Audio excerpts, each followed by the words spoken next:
जय श्री राम।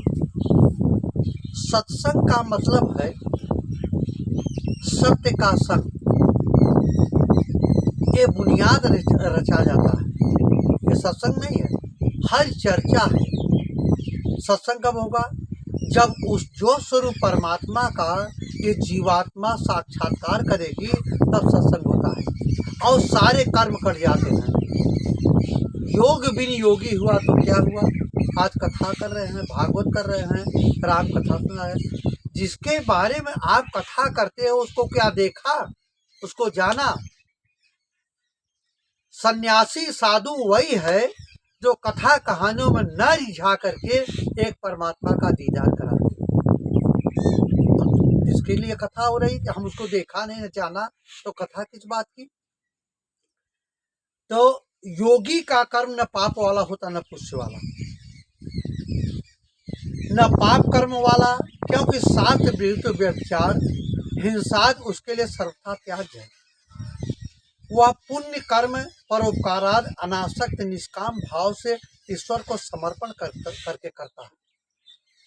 कहा अब सौंप दिया इस जीवन का सब भार तुम्हारे हाथों में, समर्पित। एक निष्काम कर्म योग, एक ज्ञान मार्ग, दो मार्ग है। क्रिया एक ही है, एक गुरु पर आश्रित होकर, एक अपने पर आश्रित कर। इसलिए कर्तापन का अभिमान और फलों में आसक्त न होने का से सब कर्म उसके लिए अकर्म रूप ही है। वो कर्म करते हुए मांग बैठता है, ये हमारा हो जाए, वो हो जाए, ऐसा हो जाए। इसलिए सब निष्काम कर्म योग है। परमात्मा तुम्हारे अंदर विराजमान है। जैसे छोटा सा बच्चा है, न दूध मांगता है, न ठंडी में वस्त्र मांगता, कुछ मांगता नहीं, आप देते हो। इसलिए निष्काम कर्म योग करके साधना किसी तत्वदर्शी महापुरुष से ब्रह्म ज्ञान की दीक्षा लेकर के भजन किया जाए, सारी परेशानियां, बीमारियां, भूत प्रेत सब भाग जाएंगे। इसलिए कि हमने करके देखा। किसी महापुरुष का अनुभव देना ठीक है, लेकिन हमने करके देखा। सारे डॉक्टर, सारे योद्धा भय हार गए थे, आज हमने करके देखा।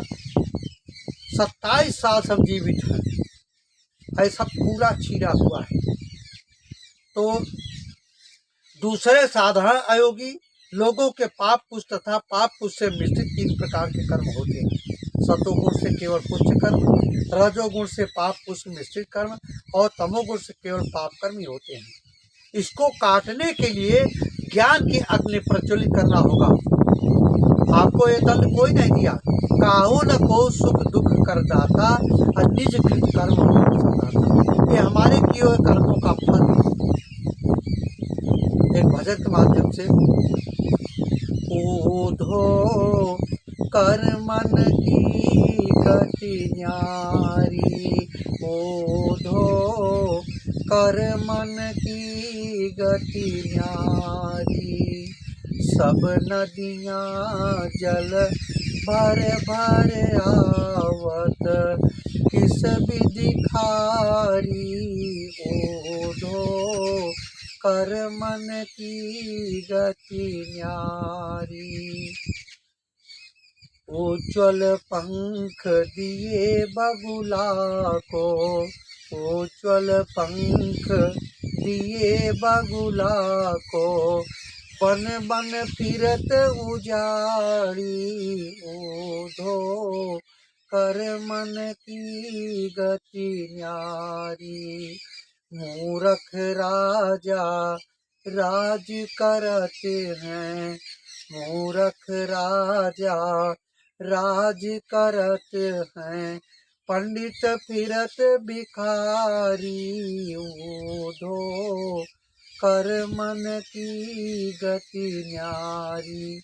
लाल चोले को पहन करके आज सारी दुनिया भीड़ लगाए है, घोड़े गिरा रही है। कैसे? उसका भी कर्म होगा। उसको क्यों ठग रहे हो? संसार को ठग रहे हो, स्वयं तुम ठग नहीं रहे, परमात्मा तुमसे आगे अपनी ऊर्जा को कम कर रहे हैं।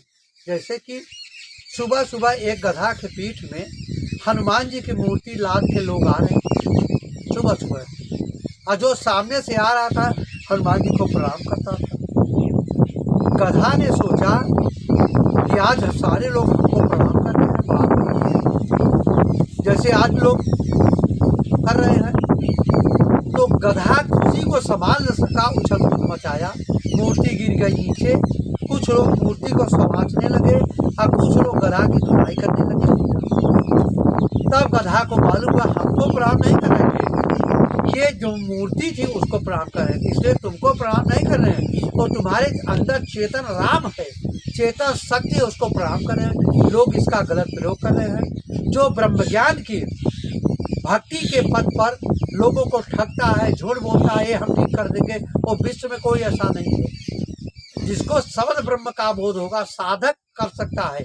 आजकल 18 साल 20 साल 25 साल के व्यापार लगाए बैठे हैं और ये ठीक कर देंगे, वो ठीक कर देंगे। अगर इस विद्या को जान कर विश्व का जादूगर टोना टपके वाला लगा दे तो हम उसके चेला बनने को तैयार हैं। इतना बड़ा तुम्हारे अंदर पावर है।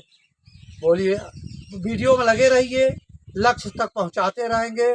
सारी समस्या का निदान एक परमात्मा के चिंतन से है। ईश्वर एक है, मिलने की विधि एक है, सत्य सत्य ही रहेगा, भले भी एक भी अनुगामी न हो। हर हर महादेव।